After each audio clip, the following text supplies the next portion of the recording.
Welcome to the Get Fit Guys quick and dirty tips to slim down and shape up. My name is Ben Greenfield, and whether you need to get from point A to point B just a little bit faster or win your local foot race, this episode is going to teach you how to run faster.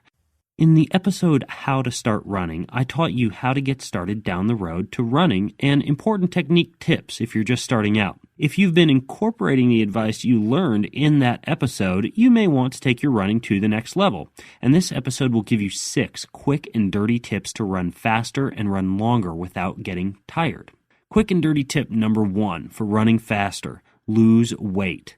Think about carrying a box of books up a flight of stairs. Compared to carrying your own body weight, the consequences of lifting 1, 5, or 10 extra pounds with each step can have you instantly huffing and puffing. Now imagine what happens when you carry 1, 5, or 10 extra pounds with each step you take during a 3-mile run. If you travel 3 feet with each stride and cover about 15,000 feet during the run, you're taking 5,000 steps.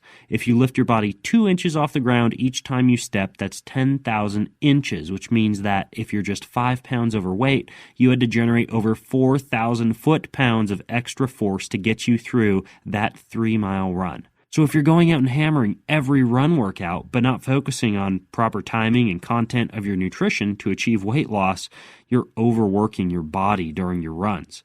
For more advice, I'd recommend you check out the episode What to Eat Before and After Exercise, and tune into the Nutrition Diva for lots of tips on how to lose weight. Having run competitively at 209 pounds and 170 pounds, I can easily tell you which is better in terms of both speed and joint impact.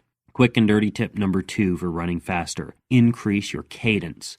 Aside from being skinny and coming from high-altitude places, the fastest runners in the world have another defining characteristic. They take more steps per minute than the rest of us. In running terms, this means they have a higher cadence. Specifically, a cadence of 90 steps per minute is ideal. And if you're used to plodding along, this cadence will make you feel like you're playing hot potato with your feet.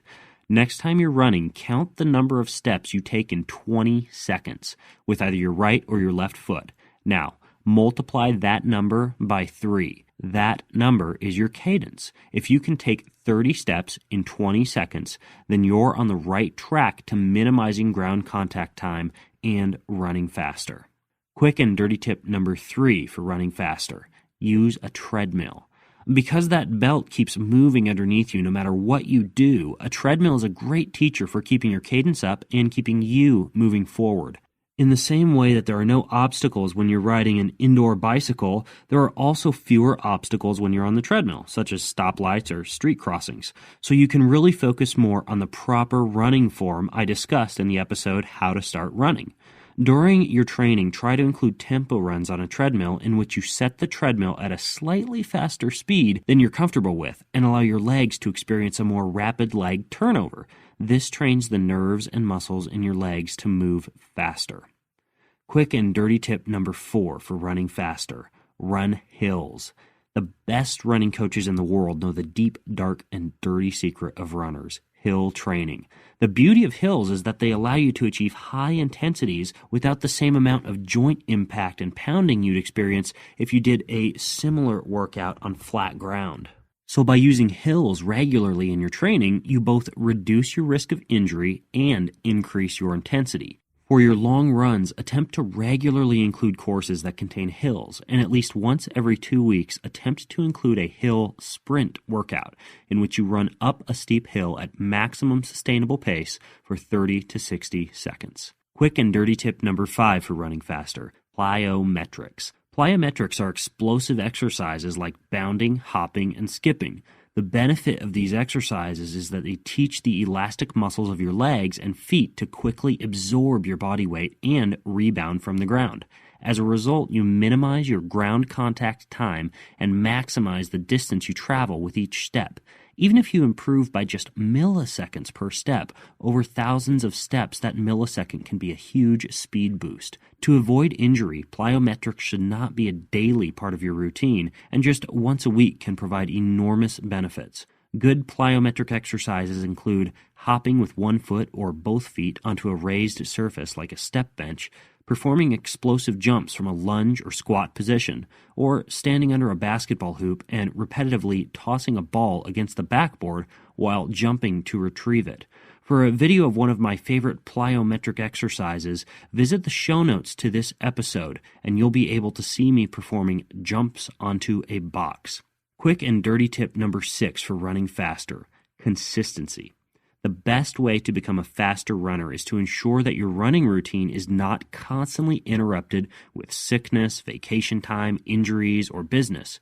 Running every 48 to 72 hours keeps your muscles prepared for the unique movements of the running gait. On mornings where you'd be tempted to sleep in, slumber in your running tights with your shoes beside the bed. Always toss your running shoes in your bag or backpack before leaving for work. Include running gear in your suitcase when packing for vacation, no matter how short it may seem, since 48-hour airport layovers do happen.